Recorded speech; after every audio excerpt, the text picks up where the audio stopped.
judicial servant, I order you to order the registration of FIR against ACP Vikasnagar Lucknow and technologies। आप इंसाफ के उस सबसे बड़े मंदिर में खड़े हैं जहां देश का संविधान सांस लेता है, जहां हर कोई सिर झुकाकर माय लॉर्ड या योर ऑनर कहता है। लेकिन तभी अचानक सन्नाटे को चीरती हुई एक चीख गूंजती है।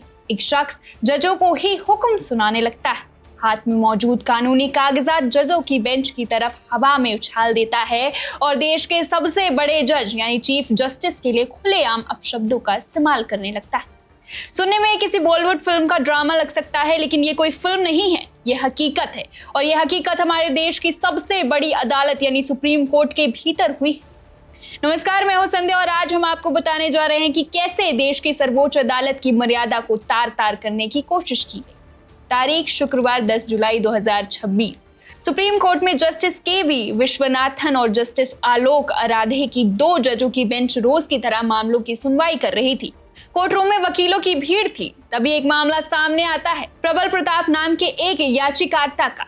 प्रबल प्रताप खुद अपने केस की पैरवी कर रहे थे। उन्होंने इलाहाबाद हाई कोर्ट के एक फैसले को सुप्रीम कोर्ट में चुनौती दी थी। जैसे ही सुनवाई शुरू हुई, कोर्ट रूम का माहौल अचानक से गर्मा गया।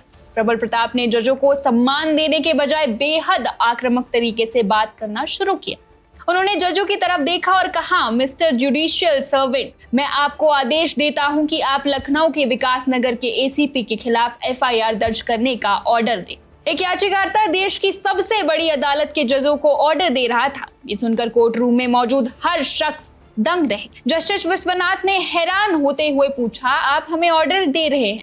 लेकिन उस शख्स का अहंकार यही नहीं रुका। उसने सीना तान कर जवाब दिया, हाँ, क्योंकि मैं संप्रभु हूँ, आई एम सवरेन। इसके बाद उसने अपनी केस की फाइलें उठाई और जजों की बेंच की तरफ हवा में उछाल दी। इतना ही नहीं, उसने चिल्लाते हुए देश के चीफ जस्टिस यानी सीजेआई को गालियां दी और कहा, ये दे देना सीजेआई को। माहौल इतना बिगड़ चुका था कि तुरंत सिक्योरिटी स्टाफ को एक्शन में आना पड़ा। सुरक्षा कर्मियों ने उस शख्स को दबोचा और जबरदस्ती कोर्ट रूम से बाहर निकाला। इस अभद्रता, इस बदतमीजी के बाद हर किसी को लगा कि अब इस शख्स को बहुत भारी सजा मिलेगी। कोर्ट रूम का माहौल ड्रामेटिक था, लेकिन हमारे न्यायपालिका का दिल कितना बड़ा है और वो कानून से कितनी बंधी है, इसका उदाहरण इसके बाद देखने को मिला। इतने अपमान के बावजूद जजों ने संयम नहीं खोया। बेंच ने मामले की तथ्य को देखा और अपना आदेश सुनाया। कोर्ट ने कहा, वो याचिकाकर्ता की मानसिक या परिस्थितियों को देखते हुए उसके इस अपमानजनक व्यवहार पर कोई दंडात्मक कार्रवाई नहीं करेगी। कोर्ट ने बस उसकी याचिका यानी एसएलपी को खारिज कर दिया। यानी अदालत ने नाराजगी में आकर नहीं बल्कि कानून के दायरे में रहकर फैसला सुना।